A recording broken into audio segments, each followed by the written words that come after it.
Melissa Barrera was on the rise in Hollywood. With breakout roles in Scream 5 and 6, the young actor led a revival of the classic slasher franchise.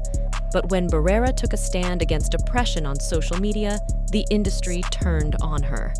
On October 7th, Hamas militants flooded across the Israeli border, unleashing a war that has now killed over 13,000 people.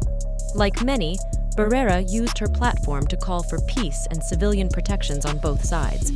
But the studios only tolerate some politics. Within weeks of Barrera's Gaza posts, production company Spyglass severed ties, removing her from the upcoming Scream 7 film. Accusing her of anti-Semitism, Spyglass claimed zero tolerance for hate speech. But the real motivations run deeper. The blacklisting of Barrera seems to be snowballing by the day.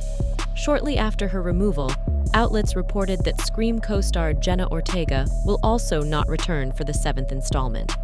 Allegedly, scheduling conflicts with shooting the next season of Wednesday forced her exit. However, the convenient timing raises eyebrows. Ortega faces no pressure to denounce Barrera's firing as of yet. Distancing herself from the growing controversy provides a quick PR win. Some wonder whether the scheduling excuse gives cover to avoid backlash that could harm her rising career.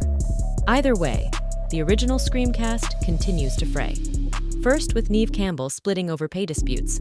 Now Barrera for politics, and Ortega for purported logistics. But the optics undermine the slapdash studio narrative. For weeks, Barrera uplifted a spectrum of voices decrying the human cost in Gaza and Israel. She shared relief funds from groups like Doctors Without Borders, alongside posts from Jewish Voice for Peace condemning the violence. But Spyglass apparently drew the line at Barrera, calling Gaza a concentration camp under ethnic cleansing. Rather than debate her choice of words, they simply fired her. Spyglass likely wanted to make an example by cutting the rising actor, sending a message about the costs of dissent. The move exposed a glaring double standard in Hollywood politics. Now, Barrera joins other names like the Dixie Chicks, who broke rank with the reactionary Hollywood politics. Their defiance is met with intimidation tactics to bring rising voices back in line. These incidents beg deeper questions. What are the incentives driving Hollywood studios and agencies? Recent internal unrest sheds some light. Young talent agencies face pressure from writers and actors over their work conditions and pay.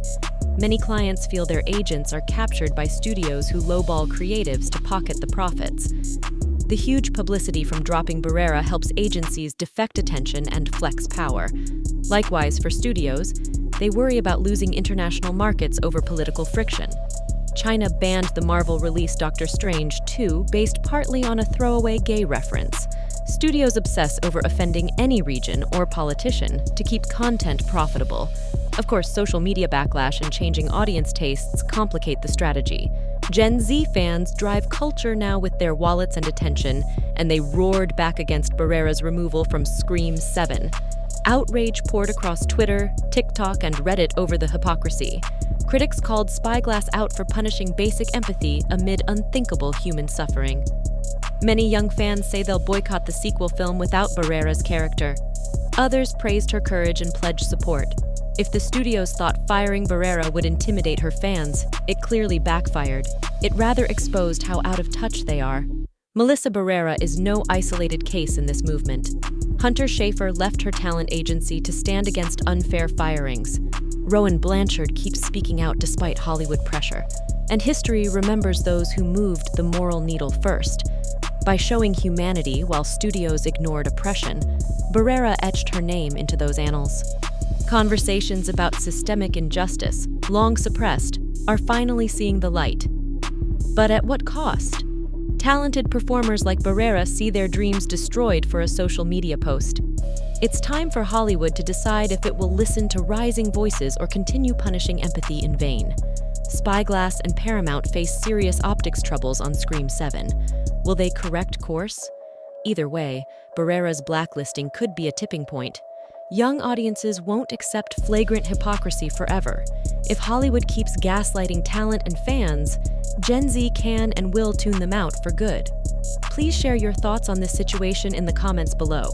Should more celebrities speak out despite career risks?